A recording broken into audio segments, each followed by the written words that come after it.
Many people see Jon Stewart and Stephen Colbert as comedians poking fun at the political process. American University Assistant Professor of Communications Lauren Feldman joins me now to discuss the impact that late-night comedy has on politics. Professor Feldman, thanks so much for being here.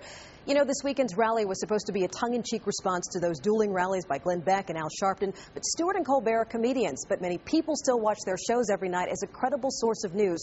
What sort of impact do you think this might have on the political process or even on voters themselves? Well, I think in terms of the upcoming midterm elections, if anything, the rallies are going to have an energizing effect. We have over 200,000 people saying they're going to come on Facebook, another 140,000 saying that they might come, thousands of people around the country planning to attend satellite rallies, and hundreds of thousands more who are probably going to watch the event from their television screens and via mainstream media coverage of the event. But who's coming out? Are we talking about, the party's base? Are we talking about moderates? Who is being drawn out to come to these rallies, essentially?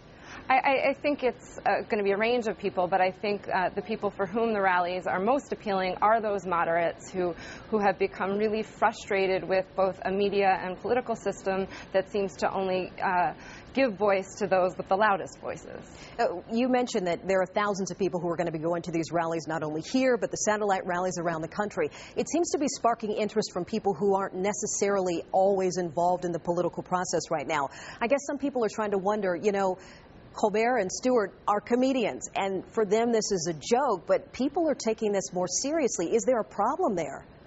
I don't think, well, I think the problem is with the political and media system that has created an atmosphere where comedians are some of the most trusted people in America, and that people think that comedians have a more accurate representation of what's going on in our political world than do perhaps the mainstream media or politicians themselves. What about a downside to all of this?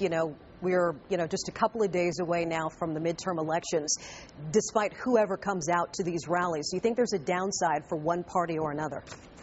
I don't think that there's a downside for one party or another. There's some concern that that an event like this could engender cynicism and perhaps create a mockery of the political process in general. But I don't think it's bound to have that effect. I think if anything, it's going to be empowering for young people in particular who might have felt up to this point that they don't have a voice in the political process, and this is a way for them to come together as a collective, connect with other people who have sentiments similar to them, and get excited about politics. But do you think this is a real part of the political process? I mean, some of us say this is still just a joke by those two comedians, and they're getting a lot of people who are serious to come out and watch. I think it remains to be seen whether this plays out merely as entertainment or whether it serves as a catalyst to broader political engagement and activism. And truthfully, I think there'll be a little bit of both. With a media environment where the lines between politics on the one hand and entertainment on the other are increasingly blurred, I think our definition of what is political and what matters really comes down to how the audience or the citizens really see it. And here the question is, are the people who are turning out at this rally, do they see it as a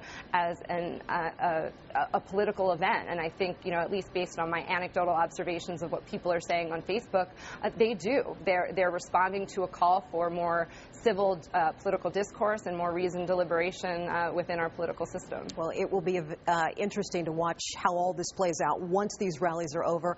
Dr. Lauren Feldman, thanks so much for coming in and sharing your perspective. Thanks for having me. Both the Rally to Restore Sanity and the March to Keep Fear Alive kick off Saturday on the National Mall. They are both slated to go from noon to 3 p.m.